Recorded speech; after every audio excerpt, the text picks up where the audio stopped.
तो आज का हमारा टॉपिक है इम्यूनिटी अर्थात प्रतिरक्षा। तो प्रतिरक्षा होता क्या है? तो प्राणियों को प्रकृति के द्वारा एक विशेष प्रकार की क्षमता प्रदान की गई है, जिसके तहत वो किसी भी अन्य जो बैक्टीरिया है या वायरस है या माइक्रोब्स है, इनके प्रवेश पर ये प्रतिरोध कर सकते हैं। यदि मान के चलिए ये स्किन है या कोई ऑर्गन है, अगर इसमें कोई बैक्टीरिया वायरस माइक्रोब अगर अंदर प्रवेश करना चाहे तो हमारे स्किन है या ऑर्गन में बहुत सारे ऐसे क्रियाएं होंगी जिसके द्वारा इनको अंदर घुसने से रोका जाएगा। तो इसे ही क्या बोलते हैं? प्रतिरक्षा। तो उसका परिभाषा इस तरह से लिख सकते हैं आप, प्राणियों में परजीवी संक्रमण का प्रतिरोध करने की क्षमता प्रतिरक्षा कहलाती है।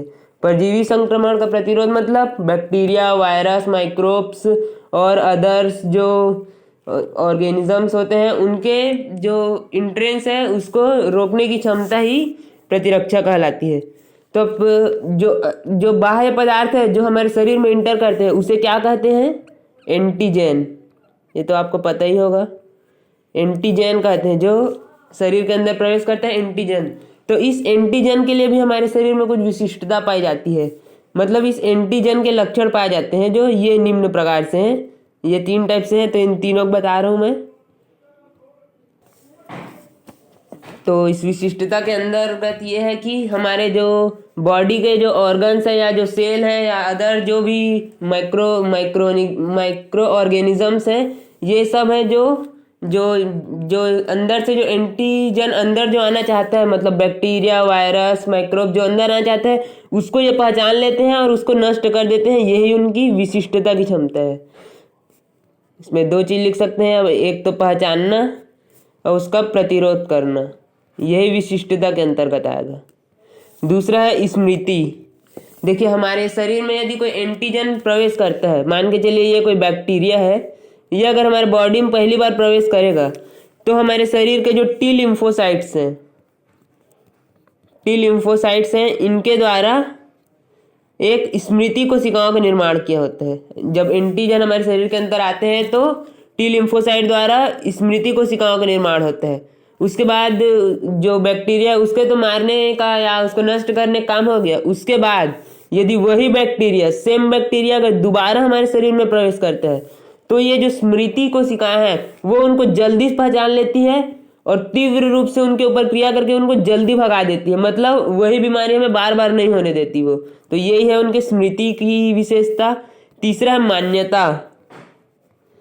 इसमें क्या होता है? देखिए जैसे बहुत सारे जो बाहर जो पदार्थ है वो हमारे शरीर के लिए हानिकारक तो होते हैं, लेकिन कुछ अपने शरीर के बीच कुछ मटेरियल्स होते हैं जो उनसे सिमिलर होते हैं। तो मान्यता का अर्थ वही है कि हमारे शरीर के जो इम्यून सिस्टम है उसमें विदेशी पदार्थों अर्थात एंटीजन और सेल्फ मैटर, इन दोनों को पहचानने की उनमें क्षमता होती है। वो सिर्फ एंटीजन के प्रतिक्रिया करेंगे और उनको नष्ट करेंगे और वो सेल्फ मटेरियल को कोई नुकसान नहीं पहुंचाएंगे। तो यही है उनकी मान्यता की विशिष्टता। उसके बाद हम देखते हैं प्रतिरक्षा के प्रकार। तो मुख्य रूप से प्रतिरक्षा 2 प्रकार का होता है। पहला एक तो है जन्मजात, जिसे हम स्वाभाविक प्रतिरक्षा भी कहते हैं, और दूसरा है उपार्जित, एक्वायर्ड। तब ये दोनों अलग अलग हैं। अब एक एक के बारे में हम डिटेल से यहाँ पे वर्णन करेंगे उनका। तो सबसे पहला है स्वाभाविक प्रतिरक्षा या जन्मजात प्रतिरक्षा। तो ये एक ऐसी प्रतिरक्षा होती है जो कि प्राणियों में जन्म के समय से ही पाई जाती है और जो जब उनका अंत होगा मृत्यु तक वो उनमें बनी रहेगी। ये है उनकी स्वाभाविक प्रतिरक्षा। अब ये किस किस टाइप से होती है, ये कुछ पॉइंट्स दिए हैं, इनको मैं बता रहा हूँ। सबसे पहले देखिए आंसू। ये जो आंसू निकलता है उसमें लाइसोजाइम नामक एंजाइम पाया जाता है, और ये जो लाइसोजाइम है वह बैक्टीरिया वायरस माइक्रोब्स इन सब के प्रवेश पर वह रोकता है, उन सब पे नष्ट कर देता है। तो आंसू एक इम्यूनिटी हो गई। दूसरा हो गया आपका म्यूकस। हमारे शरीर के विभिन्न ऑर्गन्स हैं उनके द्वारा म्यूकस स्रावित किया जाता है, जैसे नोज है, तो उन म्यूकस के द्वारा भी जो बैक्टीरिया वायरस है उनको नष्ट किया जाता है। तीसरा है हेयर्स। जैसे हमारे सिर में हेयर्स होते हैं उन हेयर्स के द्वारा भी जो बाह्य जो बैक्टीरिया वायरस है इनको फंसा लिया जाता है और उनको नष्ट कर दिया जाता है। चौथा है स्त्राव। देखिए, तो हमारे जो स्टमक होते हैं उसके द्वारा HCl का स्त्राव किया जाता है। और ये अगर कोई जो बैक्टीरिया या वायरस है वो हमारे भोजन के द्वारा हमारे शरीर के अंदर चले जाता है तो अमाशय के द्वारा जो अम्लीय स्त्राव किया जाता है उसमें HCl होता है। यह HCl उनसे क्रिया करके उनको विघटित कर देता है और उनको मार देता है। तो ये एक सुरक्षा हो गई। इसके अलावा और भी जैसे पेनक्रियास है और लीवर है, इनके द्वारा भी स्त्राव किया जाता है जो बैक्टीरियाओं को मार देते हैं। ठीक है, तो ये हो गया।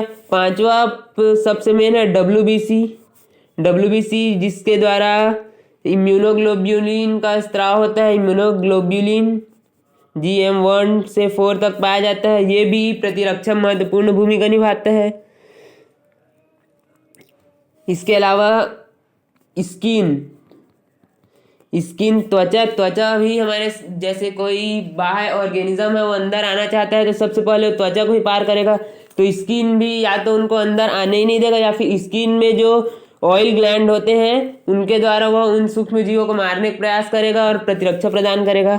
तो ये जो प्रतिरक्षा है, स्वाभाविक या फिर जन्मजात प्रतिरक्षा, इसे हम 4 मुख्य भागों के रूप में वर्णन कर सकते हैं। देखिए, पहला है भौतिक कारक,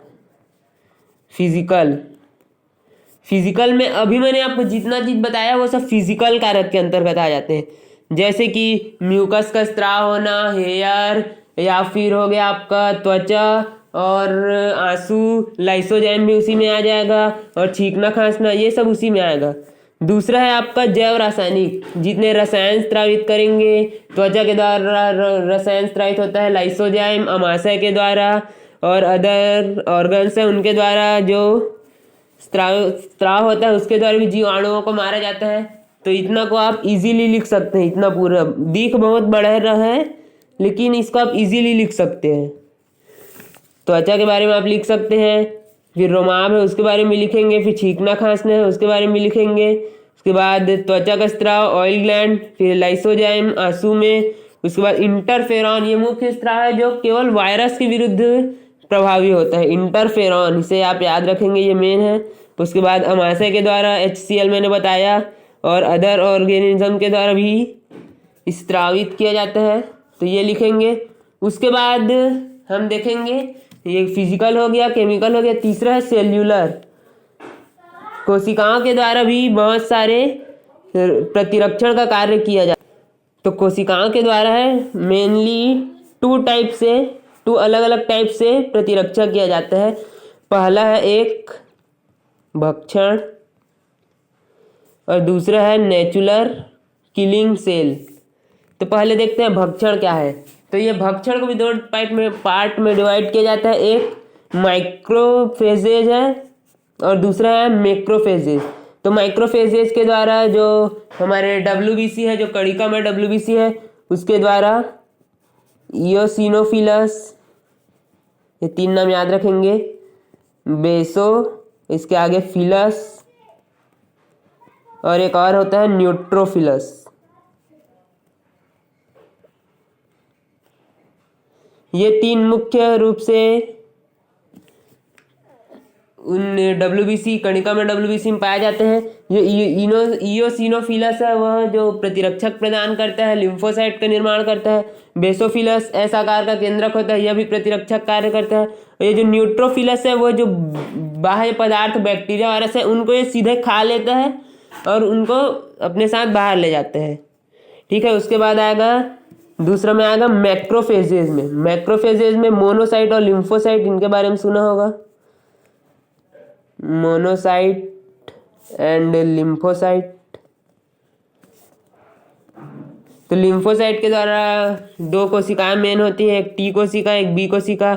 इनके द्वारा T लिम्फोसाइट, इसके द्वारा B लिम्फोसाइट्स का निर्माण होता है और ये उनका किल करते हैं, मतलब बैक्टीरिया को आने नहीं देते या उनको भगा देते हैं। और मोनोसाइट सीधा भक्षण करता है, उनका कोशिकीय भक्षण के अंतर्गत ही आ जाएगा। तो इन दोनों को आप लिख सकते हैं। उसके बाद नेचुरल किलिंग कोशिका, ये जो जैसे कोशिका है ये है, मान के चलिए नेचुरल किलिंग कोशिका है। अगर कोई अदर जो ऑर्गेनिज्म है इधर आया तो इसका डायरेक्ट वो किल कर देगी और इसको वापस भेज देगी। डायरेक्ट किल एंड एक्सटेंट ये आप बोल सकते हैं। उसके बाद 3 हो गया आपका फिजिकल, केमिकल और सेल्यूलर। अब चौथा है जेनेटिकल। जेनेटिक रूप से भी हमें प्रतिरक्षा प्रदान की गई है, जैसे कि इसमें 2 मुख्य हैं, एक जातीय और दूसरा है व्यक्तिगत। जातीय और व्यक्तिगत ये 2 हैं। तो जातीय में क्या होता है कि एक विशेष प्रजाति जैसे कि ह्यूमन हो गई या फिर कोई और अदर प्रजाति है, उनके शरीर में यदि कोई वायरस इंटर करता है तो वो उसको मार देते हैं, ये उनकी जातीय विशिष्टता के अंतर्गत आएगा। और व्यक्तिगत में कोई विशेष व्यक्ति है, जैसे कि अमेरिका में पाए जाने वाले अलग होंगे, बंगाल या फिर इंडिया में या अफ्रीका वाले अलग होंगे, तो उन दोनों में अलग अलग प्रकार की इम्यूनिटी पाई जाएगी। और जो कुछ विशेष टाइप के स्पेसिफिक जो वायरस होते हैं वो अलग अलग मतलब ह्यूमंस में उनके कल्चर के हिसाब से उनमें वो प्रभावित करते हैं, तो इन दोनों में वही आएगा। इसके बाद हम पढ़ेंगे उपार्जित प्रतिरक्षा। तो उपार्जित प्रतिरक्षा होता क्या है, जैसे कुछ जो विशेष प्रकार के जो ऑर्गेनिजम्स हैं जैसे कि बैक्टीरिया, वायरस, ये इन हमारे शरीर की जो नेचुरल किलिंग जो इम्यूनिटी है वो इन पर प्रभावी नहीं होती, तो हमें बाह्य रूप से कोई अदर जैसे कि कोई अदर विषाणु है जो उस विषाणु के ऊपर प्रभावी हो, इसकी सहायता से हम उनको किल किया जाता है। मतलब बाहर से कुछ पदार्थों का हमारे शरीर में एंट्रेंस कराया जाता है और उस जो विषाणु है उसको मारा जाता है। तो इसमें दो तरह से होता है ये। पहला है कोशिका मध्यस्थ प्रतिरक्षा और एक है ह्यूमोरल। तो कोशिका मध्यस्थ प्रतिरक्षा में क्या होगा कि यदि कोई जो ऑर्गेनिज्म है वो हमारे शरीर में इंटर करेगा, शरीर के सेल में, तो उस सेल में इंटर करते ही टी लिम्फोसाइट का निर्माण होगा और वो उन जो ऑर्गेनिजम्स हैं उनको यह मारेगा। और ये ह्यूमोरल है वो यदि अगर हमारे शरीर के प्रतिरक्षीय सीरम में प्रवेश करते हैं, प्रतिरक्षीय सीरम में, तो यह उनको मारेगा बी लिम्फोसाइट के निर्माण के द्वारा। और एक है अस्थि मज्जा, ये तो वही है, लिम्फोसाइट का निर्माण करेगा, तो इसको आप लिखेंगे। उसके बाद आ जाएगा ये जो प्रतिरक्षा है उपार्जित, इसके कितने प्रकार होते हैं। तो देखिए जो मेनली प्रतिरक्षा है वह 2 प्रकार से होते हैं। पहला है निष्क्रिय प्रतिरक्षा और दूसरा है सक्रिय प्रतिरक्षा।